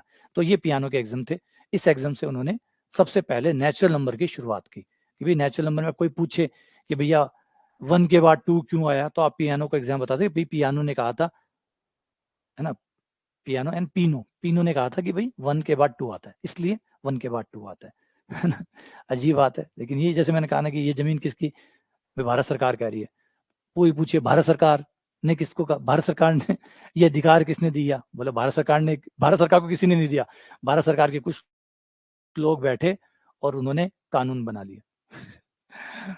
बात समझ आए, बड़ा अजीब लगेगा ना, बड़ा अजीब कि भारत सरकार कि भाई ये जमीन किसकी, ये खाली जमीन किसकी, क्या भारत सरकार की। ठीक है, भारत सरकार को ये अधिकार किसने दिया, क्या किसी ने नहीं दिया। भारत सरकार के कुछ लोग बैठे एक कमरे में और उन्होंने कानून बना दिया कि ये जमीन हमारी है। ठीक है, तो ये है मामला कमाल का कि भाई अब आपसे कोई पूछे कि 1 के बाद 2 क्यों आता है, तो आप कहोगे पीनो ने कहा था। पीनो का अभिग्रहित ये कहता है कि 1 के बाद 2 आता है। अब आप कहोगे पीनो को किसने कहा, कि पीनो को किसी ने नहीं कहा। पीनो जो कहते हैं वो सच कहते हैं। शुरुआत तो करनी पड़ेगी। मैंने कहा ना कि अगर आप ऐसा नहीं करेंगे, अगर आप इसको ऐसे मत देखिए, आप इसको ये भी देखिए कि अगर आप ऐसा नहीं करेंगे, अगर आप ऐसा नहीं करेंगे, मान लीजिए आप चैलेंज करते हैं, मैं नहीं मानता, मत मानो, कहीं से तो शुरुआत करोगे। संविधान तो बनाना पड़ेगा, देश कैसे रन होगा। संविधान नहीं बनाओगे तो देश चलेगा कैसे। देश को आगे भी तो चलाना है, ये थोड़ी आजाद हो गया और बात खत्म। देश को चलाना है।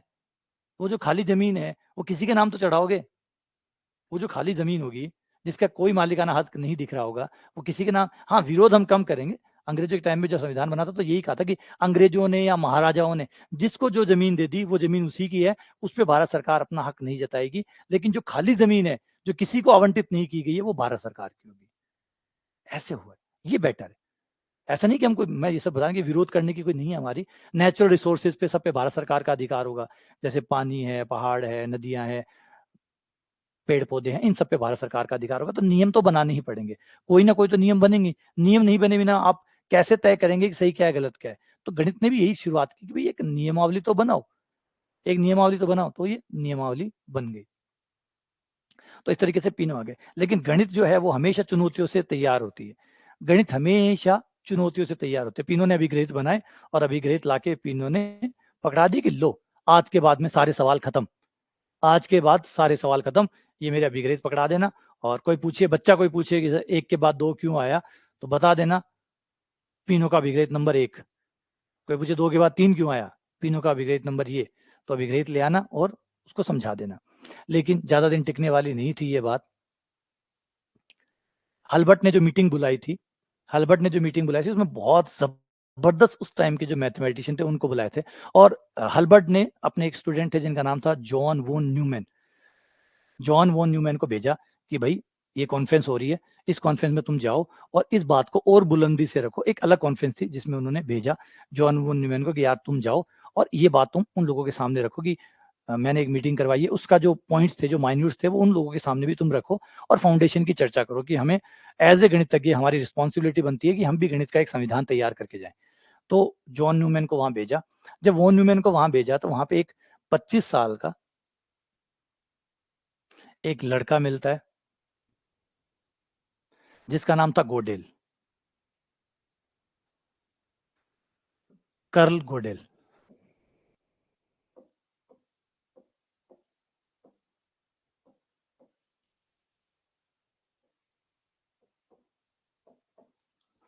वहां पे एक 25 साल का लड़का होता है जो पहली बार अपना एक थीसिस बना रहा है, पीएचडी कर रहा है, और थीसिस में एक पेपर पब्लिश करने के लिए उस सेमिनार में आता है। और अपनी एक जो एक्चुअली जब आप सेमिनार में जाते हैं तो कई बार आप पेपर पब्लिश नहीं करने जाते, सेमिनार में आप सिर्फ अपना एक आइडिया रखने जाने जाते हैं, एक आइडिया बताना चाहते हैं कि आप क्या करने वाले हैं, और आप उसमें उन लोगों को भी इन्वॉल्व करना चाहते हैं कि भाई कोई और मेरे साथ आना चाहे काम करने में तो मेरे साथ आ सकता है, कोई अगर और लोग भी मेरे साथ आए, क्योंकि एक से भले दो होते हैं। तो ये मेरा आइडिया है, मैं इस चीज़ पे काम करने वाला हूँ, तो कोई मेरे साथ आए तो मेरे साथ आके मिलके काम कर सकते हैं। तो जब कल गोडेल उसमें जाते हैं, 25 साल का एक युवा लड़का है, क्योंकि मैथ्स की एज में 24-25 साल बहुत छोटी एज है। तो 24-25 साल का ये बच्चा स्टेज पे जाता है, जाके एक पेपर के बारे में बताता है, उसकी आउटलाइन लगता है कि भाई ये पेपर है। उसमें जॉन वुन न्यूमैन जो है वो हल्बर्ट की तरफ से जाते हैं, ये लोगों को समझाने के लिए कि हमें फाउंडेशन तैयार करना है और आने वाली पीढ़ी के लिए मैथ्स को तैयार करके जाना है। तो जैसे ही वो जाते हैं कल गोडेल आते हैं एक इनकम्प्लीटनेस थ्योरम।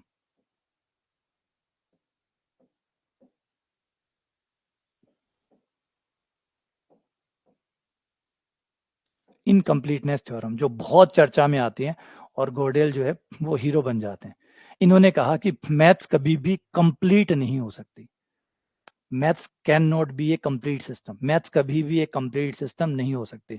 और उस पूरी सेमिनार में एक तरह से सन्नाटा छा जाता है ये कहने के लिए, क्यों? क्योंकि सारे मैथमेटिशियन लगे पड़े थे मैथ्स को कंप्लीट बनाने के लिए। कंप्लीट बनाने का मतलब है क्वेश्चन भी वही हो, आंसर भी वही हो, हर सवाल का उत्तर हमें वहीं मिल जाए। ऐसा एक बंद सिस्टम हम क्रिएट कर दें जिसमें हमें आंसर मिल जाए, हर सवाल का आंसर हमारे किसी ना किसी, चाहे वो अभिगणित हो चाहे वो परमे हो, गणित के अंदर ही गणित के जवाब हमें मिल जाए, हमें बाहर ना जाना पड़े।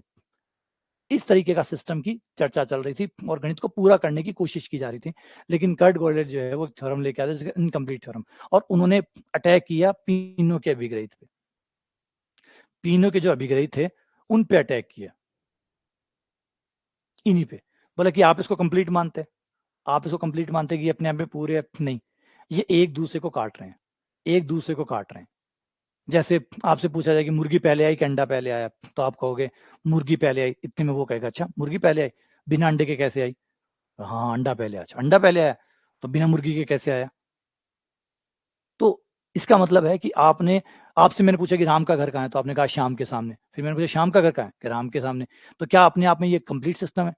क्या ये कंप्लीट आंसर है? नहीं, ये सिर्फ एक तरह का शूडो आंसर है। ऐसा आंसर है जो दिखने में तो आंसर है, दिखने में तो आंसर है, लेकिन अपने आप में पर्याप्त नहीं है, कंप्लीट नहीं है। राम का घर श्याम के सामने, श्याम का घर राम के सामने।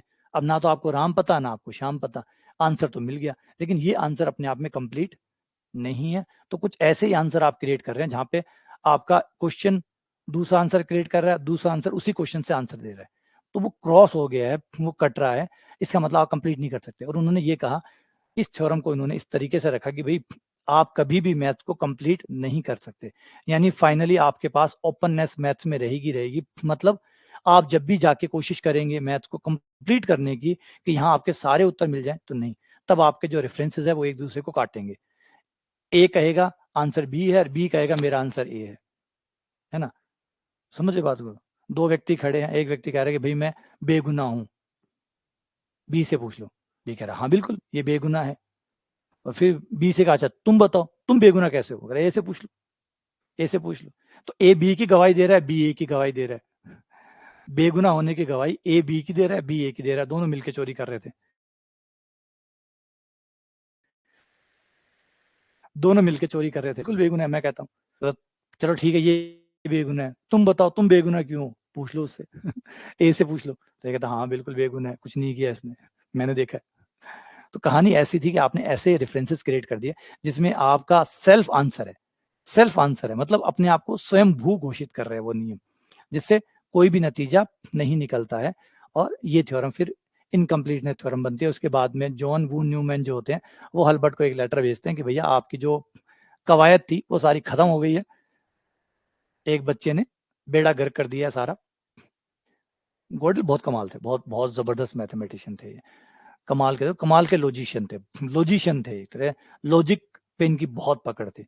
तो अधिकतर इनकी थ्योरम जो भी आप देखोगे पूर्णतः लॉजिक पे आधारित है, तार्किक बहुत होती थी। तो इन्होंने वो थ्योरम दे दी और देने के बाद में वो न्यूमैन ने लेटर लिख दिया अल्बर्ट को, भाई तुम्हारा काम हो गया, अब और मेहनत करने की जरूरत नहीं है, फाउंडेशन कभी बन ही नहीं सकता, क्योंकि 25 साल का बच्चा आया और उसने कह ही दिया कि मेहनत करना बेकार है, इस दिशा में मेहनत करना ही बेकार है, आप कभी भी मैथ के सिस्टम को पूर्ण नहीं कर सकते, अधूरापन हमेशा उसमें तैयार ही रहेगा, वो पूरा नहीं हो सकता। तो यहाँ आते ही वो खत्म हो गई। फिर जॉन न्यूमैन वो है गोडेल से मिले और उन्होंने कहा कि मैं आपकी मदद करना चाहता हूँ।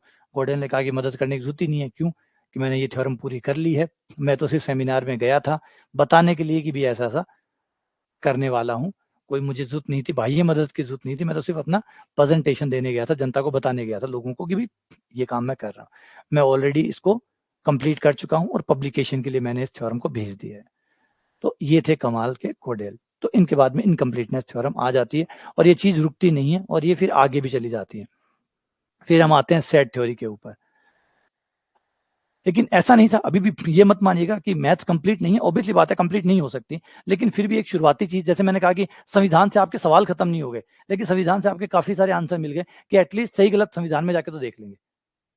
संविधान इसलिए कहते हैं संविधान को मानो, संविधान को मानो, कोई ये नहीं कहता संविधान को चुनौती दो, संविधान को चुनौती दो, सब क्या कहते हैं संविधान को मानो मानो, क्योंकि अब उससे मानो ताकि एटलीस्ट कोई विवाद तो पैदा ना हो, और नहीं मानोगे फिर हमने उसके लिए पुलिस बना दी, सजा बना दी, क्या करें, सवाल उठ सकते हैं। ऐसा नहीं कि संविधान कोई ऐसी चीज है जो सार्वभौमिक है, अपने आप में कंप्लीट है, नहीं कंप्लीट नहीं है, लेकिन जैसे मैंने कहा कि कुछ तो मनवाना ही पड़ेगा आपको, कुछ नहीं मनवाओगे तो केओस फैल जाएगा, खलबली मच जाएगी बिना मतलब की, तो कुछ तो ऐसा होगा जिसको बांध के रखना पड़ेगा। तो हमने संविधान के दिए मानो, नहीं मानोगे तो प्रावधान है, अलग सजा है नहीं मानने के लिए, है ना, तो वो हमने वैसे कर दिया। ऐसे ही फिर ये प्रोसेस बंद नहीं हुआ, ये चलता रहा, हमने परिभाषित करना, हमने ये अब ये बंद कर दिया, ये खोजना बंद कर दिया कि हम कभी कंप्लीट सिस्टम बना पाएंगे, क्योंकि गोडेल थ्योरम के बाद में कंप्लीटनेस खत्म हो चुकी, लेकिन कम से कम परिभाषित तो करें, सवाल खड़े होंगे, ये बात दो राय नहीं है, गोडेल की थ्योरम के अनुसार हर चीज पे सवाल खड़े होंगे, ऐसा नहीं है, लेकिन कम से कम रेफरेंस के लिए जगह तो बनाए जहां से सवाल बन सकते हैं। तो यहाँ से पिनो ने शुरू किया, पिनो के बाद में और लोग आए, और लोग आते आते हमारा मैथ्स का जो सिस्टम है वो डेवलप होता चला गया, और हमने 4 चीजों में इसको तैयार किया। हमारा जो रियल नंबर सिस्टम है उसको 4 भागों में हमने तैयार किया।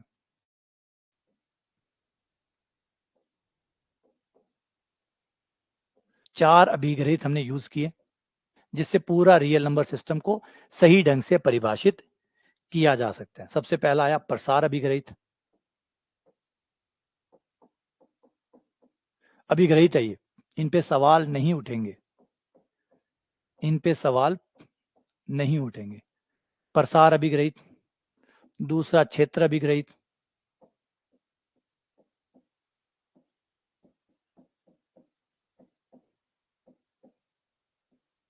तीसरा क्रम अभिग्रहित।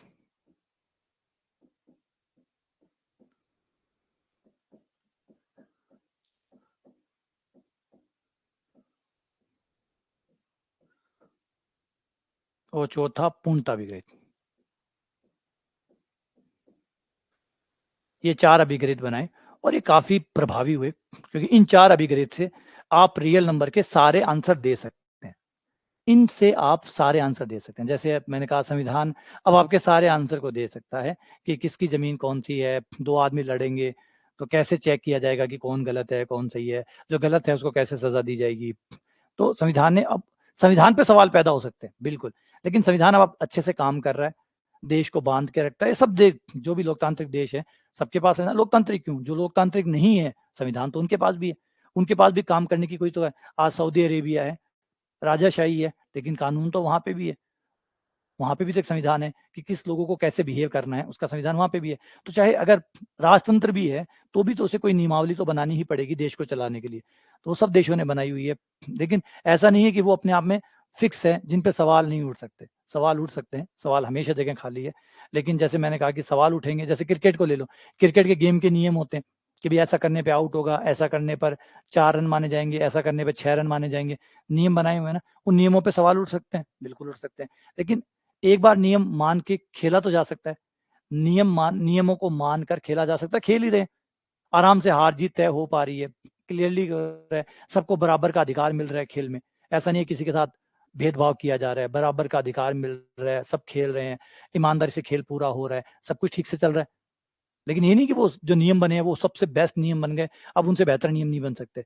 हमेशा बीसीसीआई है, आईसीसी है, वो लगातार नियमों में बदलाव करती है और अच्छे नियम लेके आती है, तो ये लगातार चलता रहेगा और अच्छे नियमों की जगह हमेशा खुली है।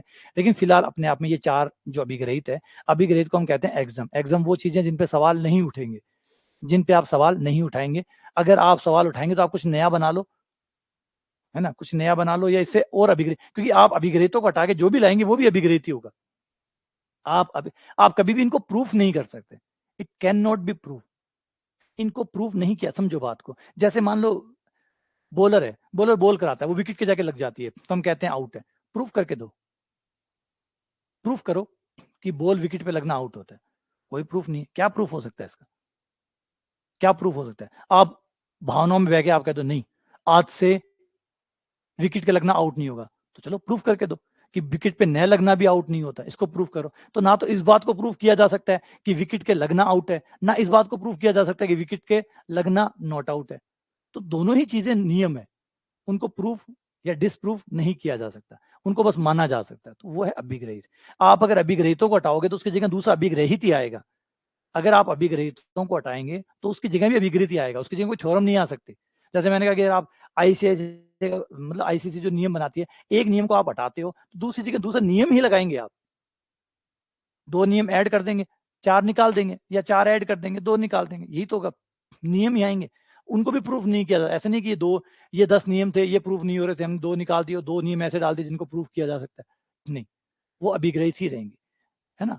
ये सिस्टम और बेहतर हो सकता है और नए अभिग्रहित ऐड किए जा सकते हैं, लेकिन बेसिक हमारा फिलहाल तक अभी तक की जो गणित है रियल नंबर की, वो इन 4 अभिग्रहितों से परफेक्टली समझाई जा सकती है। ठीक है, क्लियर हुआ? इसे कहते हैं हमारा एक्सपेंशन एग्जाम।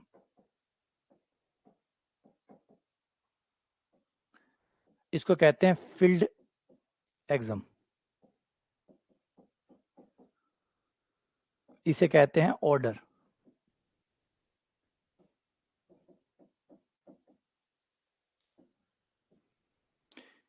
इसे कहते हैं कंप्लीटनेस।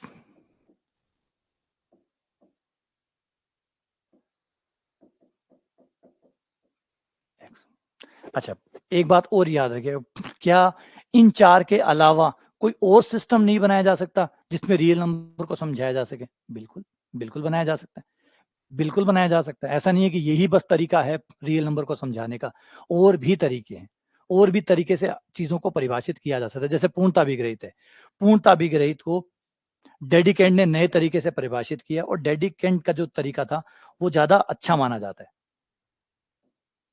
डेडिकेंट, जिसे डेडिकेंट कट कहा जाता है।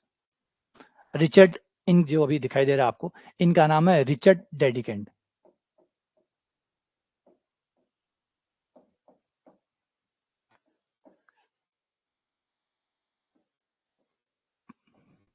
रिचर्ड डेडिकेंट। डेडिकेंट से किसी ने स्कूल में किसी बच्चे ने सवाल पूछा कि आप कैसे मानते हैं, आप ये बात कैसे मानते हैं कि अंडर रूट 2 जो है वो रियल नंबरों में होता है? आप कैसे इस बात की गारंटी ले सकते हैं कि अंडर रूट 2 जो है वो रियल नंबरों के अंदर है? तो डेडिकेंट को ये बात गजब लगी, यार बात, अंडर रूट 2 का आप प्रूफ तो कर सकते हैं कि वो परिमेय है या अपरिमेय है, लेकिन इस बात की कैसे गारंटी हुई कि अंडर रूट 2 एक रियल नंबर का हिस्सा होगा? अंडर रूट 2 जो है वो एक रियल नंबर का हिस्सा होगा, इसको आप कैसे बताएंगे? तो डेडिकेंट को उस समय एक आइडिया आया जो आगे जाके बन गया डेडिकेंट कट। और आप चाहे पूर्णता विग्रहित लगाओ चाहे डेडिकेंट लगाओ, ये दोनों एक ही है, लेकिन बोलने का तरीका अलग अलग है।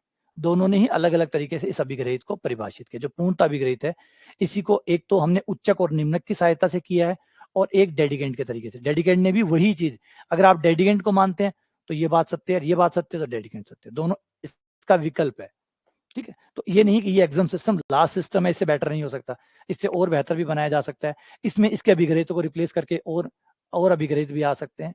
ये सब कुछ जगह खुली है। जैसे मैंने कहा, पूर्णता तो इनमें कभी है ही नहीं, कभी कंप्लीटनेस आएगी नहीं। आप अभिग्रहितों से और अच्छे अभिग्रहित ला सकते हैं और बेटर तरीके से उसको समझा सकते हैं, लेकिन फिलहाल तक के लिए हमारा रियल नंबर इनसे परिभाषित हो जाता है। रियल नंबरों ने शुरुआत की सेट की। रियल नंबरों में शुरुआत हुई हमारी सेट की, समुच्चय की।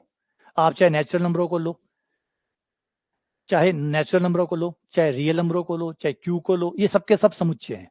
ये सबके सब समुच्चय हैं, चाहे नेचुरल नंबरों का हो, चाहे आपका जेड का हो, चाहे आपका क्यू का हो, और चाहे आपका आर का हो।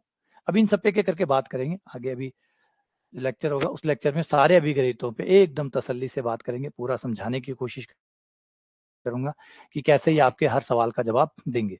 हर सवाल का जवाब ये आपको यहाँ पे इस अभिगणितों को देखने के बाद आपके जो भी सवाल है वो सब खत्म हो जाएंगे। जैसे फॉर एग्जांपल किसी के मन में ये सवाल आएगा कि किसी भी नंबर का स्क्वायर पॉजिटिव क्यों होता है, या जीरो से बड़ा क्यों होता है। बिल्कुल सवाल है। अब इसका जवाब कहाँ है? इसका जवाब कहाँ है? 1 0 से बड़ा होता है, इसका जवाब, सवाल है ये और वैलिड क्वेश्चन है, कोई गलत नहीं है। कोई कहे कि 1 0 से बड़ा होता है, इसका जवाब कहाँ है? तो इसका जवाब होना चाहिए। तो ये जो प्रसार अभिग्रहित, ये जो अभिग्रहित है 4, ये अभिग्रहित आपके रियल नंबर से जुड़े हुए सारे सवालों का जवाब दे देंगे। अगर आप इन नियमों में विश्वास करते हैं तो आपको हर सवाल का जवाब यहाँ पे रियल नंबर से जुड़ा हुआ मिल जाएगा। ठीक है, अब आ जाते हैं हमारे सेट के ऊपर। तो हमारे सेट आते हैं एन जेड क्यू आर। अब इनके अंदर प्रॉब्लम ये थी कि ये सबके सब अनंत समुच्चय है, इन सबके पास अनंत अवयव है, इन सबके पास अनंत अवयव है ना। हर किसी सेट के पास अनंत अवयव है। एन को काउंट करो तो अनंत अवयव है, क्यू को काउंट करो अनंत अवयव है, आर को काउंट करो अनंत अवयव है। तो ये जो काउंटिंग है, दो सेट्स की काउंटिंग कैसे होगी, दो सेट की कैसे काउंटिंग होगी। पुराने जमाने में लोग क्या करते थे, जब जानवर पाला करते थे तो उस समय जो बच्चे होते थे या जो पढ़े लिखे नहीं होते थे, जिनको नंबरों का ज्ञान नहीं होता था, नंबरों का ज्ञान न होने के बावजूद भी लोग जानवरों को चराया करते थे। तो जैसे गायें थी, मान लीजिए 10 गायें हैं या भेड़े हैं या बकरी हैं, सबको काउंट कर लीजिए 30 थी, तो वो अपने बैग के अंदर 30 पत्थर रख लेते थे। एक गाय के लिए, एक जानवर के लिए एक पत्थर अपने बैग में रख लेते थे। जब गायें बाहर जाती थी, जब गाय बाहर जाती थी तो एक एक जानवर जैसे बाहर जाता था तो एक एक पत्थर को बाहर रखते चले जाते थे। एक जानवर के पीछे एक पत्थर बाहर रख दिया। ठीक है, फिर जब जानवर वापस आते थे तो उन्हीं पत्थरों को वापस बैग में डालते रहते थे। अगर कोई भी पत्थर बच गया तो इसका मतलब है एक जानवर छूटा है, एक जानवर छूट गया है। और अगर मान लीजिए सारे पत्थर खत्म होने के बाद भी जानवर बच जाता है, इसका मतलब कोई एक जानवर एक्स्ट्रा आ गया है, बाहर से कोई जानवर और आ गया, एक जानवर एक्स्ट्रा आ गया। तो उन लोगों को दोनों ही केस में पता चल जाता था कि जानवर कम आया है या जानवर ज्यादा आया है ना। फिर अलग अलग जानवरों के लिए अलग अलग प्रकार के पत्थर रखने लगे। जैसे गाय है, गाय के लिए मान लीजिए लाल कलर के पत्थर रखने लगे, बकरियों के लिए काले कलर के पत्थर रख दिए, भेड़ों के लिए सफेद कलर के पत्थर रख दिए, ताकि ये भी पता चल जाए कि कौन सी भेड़ गायब हुई है, बकरी गायब हुई है या गाय गायब हुई है। तो इससे वो कर सकते थे। तो ये बिना गिनती, अभी यहाँ पे हमने कोई गिनती का इस्तेमाल नहीं किया और आराम से हम गायों को, जानवरों को मैनेज कर पा रहे हैं। तो ये शुरुआती पद्धतियां हुआ करती थी। फिर तो समझदार हो गए तो और आसान तरीका आ गया हमारे पास। अब तो हम गिन ही सकते हैं, 1 2 3 4 5, 5 बकरियां, 1 2 3 4, 4 घोड़े। तो अब तो गिनती आ गई तो और बेहतर हो गया। लेकिन बात ये समझाने की बात है कि दुनिया तब भी चल सकती थी जब नंबर नहीं थे और चल रही थी।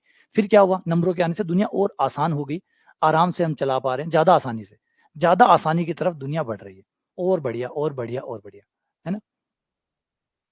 तो ये जो सेट थे, इन सेट के पास इनफाइनाइट नंबर ऑफ एलिमेंट थे। तो हमें कैसे पता चले कि दो सेट के पास नंबर ऑफ एलिमेंट बराबर है या अलग अलग है। तो इसकी खोज जो है समुच्चय के बारे में अगले गणितज्ञ के हमारे आते हैं, जॉर्ज केंटर।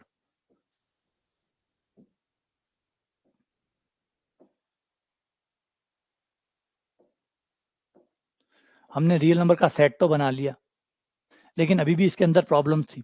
अभी भी प्रॉब्लम ये थी कि एन के पास ज्यादा अवयव है किसी समुच्चय, मान लीजिए दो समुच्चय ए और बी, हमें कैसे पता चले कि ए में और बी में बराबर अवयव हैं या नहीं, अलग अलग अवयव हैं या बराबर अवयव है। जैसे मान लीजिए ए में आपके जानवर है, बी में आपके पत्थर है, तो आपको कैसे पता चले कि जितने जानवर है उतने ही पत्थर है, या पत्थर ज्यादा है जानवर कम है, या जानवर ज्यादा है पत्थर कम है। ये आपको कैसे पता चले कि कौन से सेट में ज्यादा एलिमेंट है, चाहे बकरियां हो चाहे पत्थर हो। आपको पता कैसे चलेगा कि दो सेट में बराबर अवयव है या नहीं है। तो जॉर्ज केंटर ने सबसे पहली बार परिभाषित किया कि आप एक फलन बनाइए, आप एक फलन बनाइए जो एक एक ही आच्छादक हो। आपके जो भी दो सेट है ए और बी, उनके बीच में आप एक एक ही आच्छादक फलन बनाने की कोशिश कीजिए। अगर आप इनके बीच में एक एक ही आच्छादक फलन बना पाते हैं, अगर ए से बी एक एक ही आच्छादक बना पाते हैं। और आप लोगों को याद होगा कि अगर एक एक ही आच्छादक है, अगर एक एक ही आच्छादक है, इसका मतलब ए में उतने ही अवयव हैं जितने बी में, क्योंकि एक एक आच्छादक में क्या होता है, इधर वाले सारे उधर से जुड़े हुए हैं और उधर वाले सारे इधर से जुड़े हुए हैं। इसका मतलब ए और बी में बराबर अवयव विद्यमान है। तो एक एक ही आच्छादक होने से ये बात आपकी कंफर्म हो जाएगी, एन ए बराबर एन बी, एन ए बराबर एन बी। क्लियर हुआ? तो अगर आपके एक एक आच्छादक फलन बन जाते हैं तो दोनों सेट में बराबर अवयव होंगे। तो ये सोच, ये जो विचार था, ये आगे जाके प्रॉब्लमेटिक भी हो गया। आइडिया ठीक था, बिल्कुल ठीक है। जब आप एक एक आच्छादक बताते हैं, इसका मतलब है इधर से हर गाय के लिए एक पत्थर है, मतलब हर जानवर के लिए एक पत्थर है। एक एक में तो यही होता है, एक एक में यही तो होता है, हर जानवर के लिए एक पत्थर है। और ये तो हो गया एक एक ही, हर जानवर का अलग पत्थर है। और आच्छादक है, इसका मतलब हर पत्थर के लिए जानवर भी है। फिर ऐसा नहीं है कि कोई पत्थर छूट गया, पत्थर भी नहीं छूट सकता। फिर आच्छादक है, इसका मतलब हर पत्थर के लिए जानवर भी है। जानवर के लिए पत्थर है तो पत्थर के लिए भी जानवर है।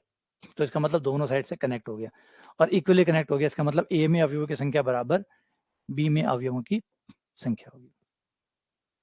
ठीक है, तो ये मामला शुरू हो गया। लेकिन जो सेट थ्योरी थी, फिर उस पर सवाल शुरू हो गए कि सेट थ्योरी का फाउंडेशन क्या, फाउंडेशन ऑफ सेट थ्योरी। अब इसको सेट करो। सेट थ्योरी भी यूं ही बना के छोड़ दी बिना इसका फाउंडेशन बनाए।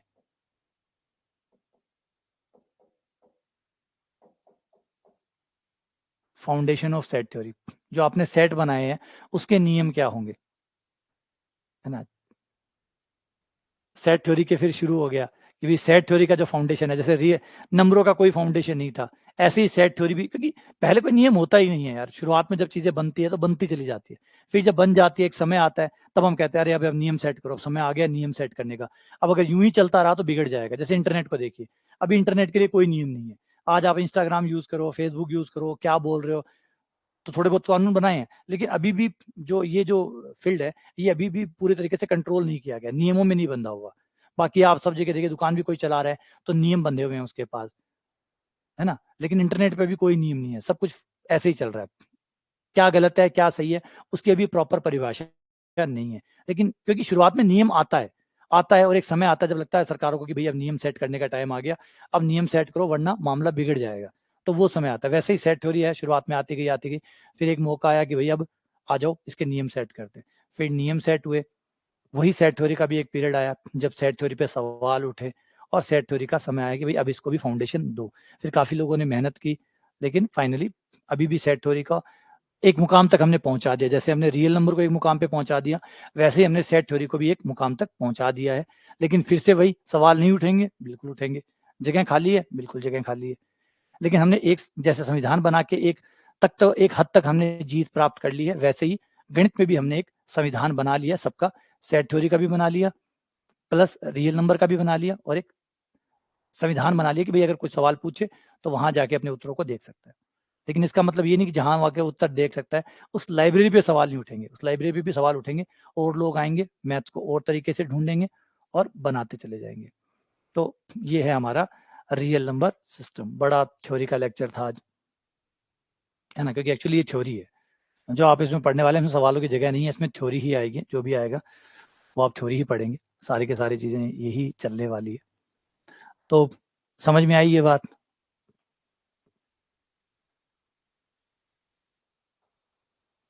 ये आपको समझ में आया कि क्या हम रियल नंबर सिस्टम में क्या पढ़ने वाले हैं। अब हम वो नहीं पढ़ने वाले कि नंबरों का मध्य क्या होगा, नंबरों का पावर में क्या आएगा, उसमें क्या आएगा, वो चीजें हम नहीं पढ़ने वाले। यहाँ हम पढ़ने वाले हैं सारा foundation, base of real number, real number का बेस क्यों दिया गया,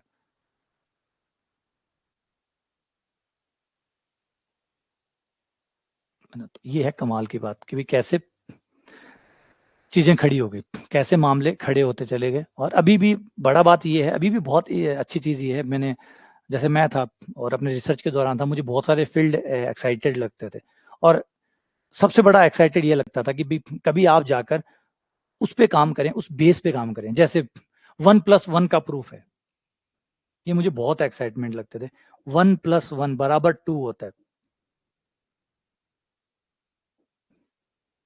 जैसे डेविड हल्बर्ट थे, डेविड हल्बर्ट ने रियल नंबर के लिए शुरुआत की कि भाई मैं उसका बेस बनाऊंगा। उसका फाउंडेशन तैयार करूंगा। ऐसे ही जो सेट थ्योरी है उसके फाउंडेशन की जिम्मेवारी ली रसेल ने।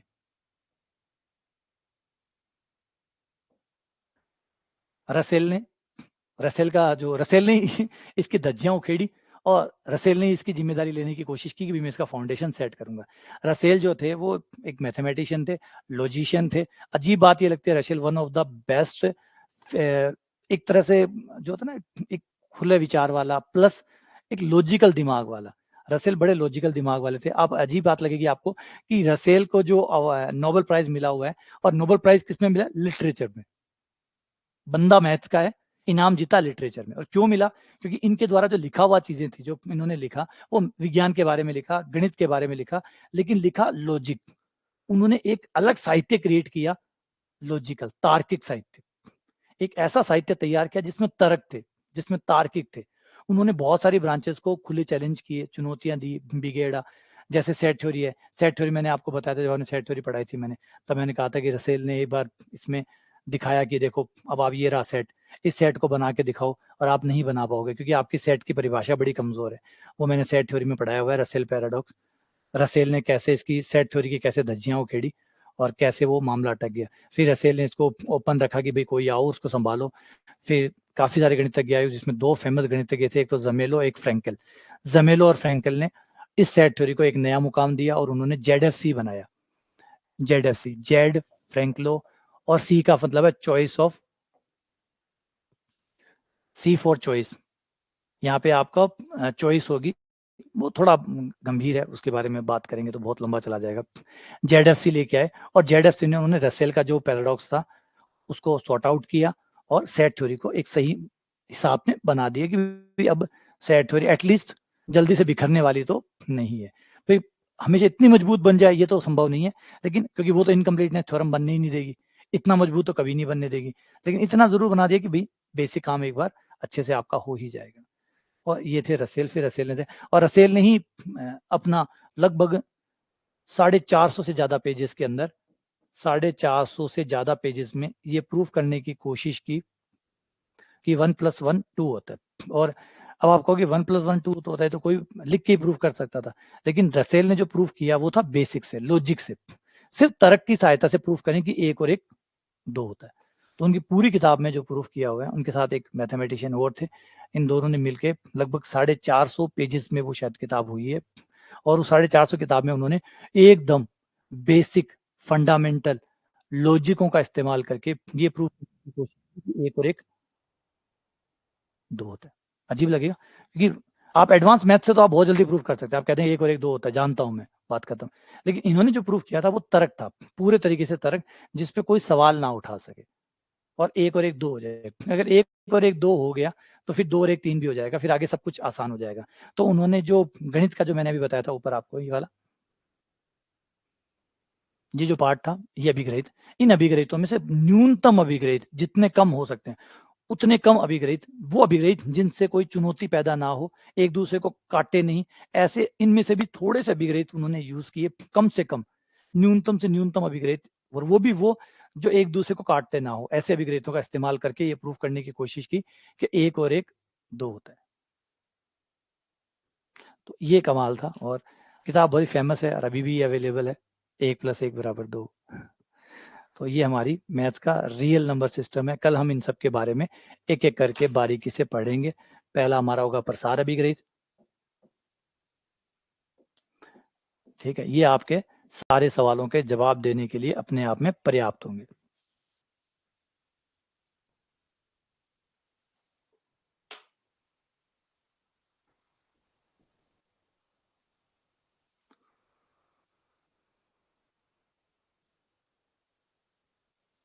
कोई बात नहीं, जहां से शुरू हो जाओ वहीं से शुरू हो जाओ, है ना, जहां से मिले वहीं से शुरू हो जाओ।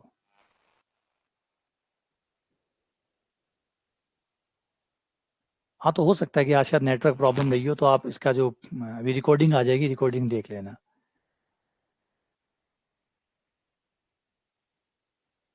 अभी पढ़ेंगे, अभी तो आज का लेक्चर तो सिर्फ फाउंडेशन का लेक्चर था। आज सवालों पे मत जाइए, अभी सवालों की चर्चा मत करिए। देखिए, हर चीज को सवालों के जरिए मत देखिए, हर चीज को कंपटीशन के नजरिए से मत देखिए, वरना पढ़ाई का मजा चला जाएगा।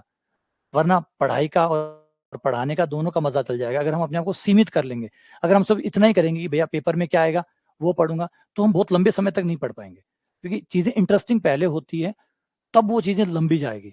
लंबी चीजों को चलाने के लिए आपको इंटरेस्ट क्रिएट करना पड़ता है, आपको इंटरेस्ट क्रिएट करना पड़ता है। जैसे बच्चे होते हैं, बच्चों को पढ़ाई का बोझ नहीं डाल सकते आप, बच्चों को पढ़ाई को इंटरेस्ट बना सकते हैं। एक बार पढ़ाई से इंटरेस्टिंग लगने लग जाएगी तो वो जीवन भर के लिए लॉन्ग लाइफ लर्नर हो जाएगा, जीवन भर के लिए पढ़ने लग जाएगा। आप बचपन में उसको खूब सारा होमवर्क करवाओ, खूब सारा काम करवाओ, खूब सारी पढ़ाई करवाओ, वो जल्दी बोर हो जाएगा, क्योंकि हर कोई ओवरलोड से बोर हो जाता है। और जैसे ही वो बोर हो जाएगा उसको पढ़ाई हमेशा बुरी लगने लग जाएगी। और हमें लंबा चलना है, हमें लंबा चलना है, तो हमारा मैथ्स का जो इंटरेस्ट है वो बने रहे, क्योंकि हमें टीचर भी बनना है। हम लोगों को टीचर भी बनना है, हम लोगों को ये नहीं खाली सेकंड ग्रेड में लग गए और फिर कुछ नहीं करना। हमें सेकंड ग्रेड में भी लगना है, बच्चों को पढ़ाना भी है, एक अच्छा भविष्य भी तैयार करना है लोगों के साथ मिलके। तो बहुत सारी चीजें हैं जो हमारे साथ जुड़ती है। सारी बुक एक साथ थोड़ी होगी मलकित, पांचों बुक एक साथ, वो वाली बुक नहीं है। तो सारी बुक एक साथ थोड़ी हो जाएगी, सबका नंबर आएगा, सबका नंबर आएगा, बारी बारी से आएगा, एक साथ नहीं आएगा। बाकी पुराने लेक्चर पढ़े हैं उनको देख सकते हो, पुराने लेक्चर सबके पढ़े हैं, उनमें जाओ और उनमें देखो। और ये बड़े बड़े नामों के साथ मत खेलो, हायर कैलकुलस और फलान कैलकुलस, ये मुझे नहीं समझ में आते। टॉपिक का नाम देखो, वो वहां मिल जाएगा। सीक्वेंस एंड सीरीज बोलो, वो वहां मिल जाएगा। रियल नंबर सिस्टम चल रहा है, वो भी मिल जाएगा आपको 2-4 दिनों में। ऐसे बातें करोगे तो समझ में आएगी मुझे। और ये बड़े बड़े नाम जो है हायर कैलकुलस, ये मुझे नहीं समझ में आते कि इसका क्या नाम है। कोई हर किताब वाला अपने अपने हिसाब से नाम रख देता है, मैथ्स की ब्रांच है, कोई किसी का नाम कुछ भी रख देता है। तो जो आरपीएससी का सिलेबस है उसमें जाओ, जिसकी भी तुम तैयारी कर रहे हो उसके सिलेबस में जाओ, और वहां देखो क्या वहां हायर कैलकुलस लिखा हुआ है। जब वहां लिखा हुआ ही नहीं है तो फिर हायर कैलकुलस होता क्या है। तो पहले अपने सिलेबस में जाओ और अपने सिलेबस में जाके उस टॉपिक पे राउंड खींचो और फिर पूछो कि वो टॉपिक का है। तो मैं सिलेबस जो करवाता हूँ वो आरपीएससी के हिसाब से करवाता हूँ। तो जो आरपीएससी में लिखा हुआ है वहां जाइए और वहां जाके पूछिए कि सर ये कहाँ है, तो वो मिल जाएगा। और ऐसे बड़े बड़े नामों के साथ गेम खेलोगे मेरे साथ तो फिर मैं दुख पाऊंगा, मेरे लिए दुखदायी हो जाएगा ये। ठीक है ना।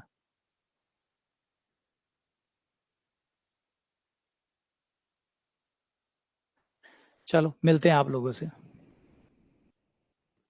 बढ़िया, चलो बढ़िया हीरालाल। आ जाएंगे धीरे धीरे, लगातार लगे रहोगे तो सब चीज़ें हो जाएगी।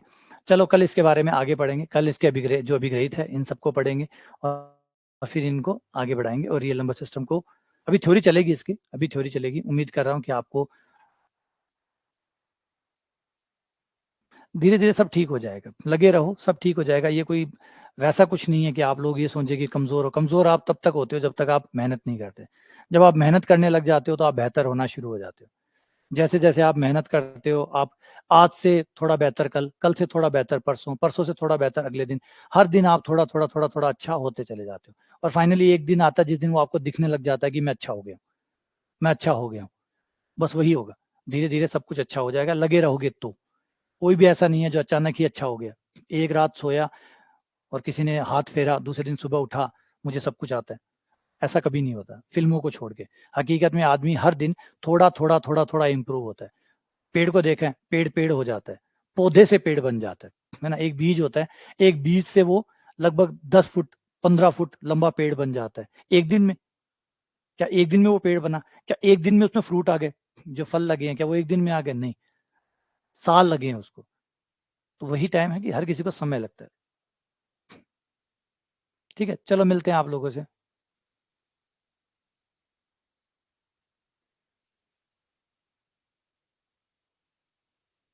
अगली क्लास में मिलते हैं।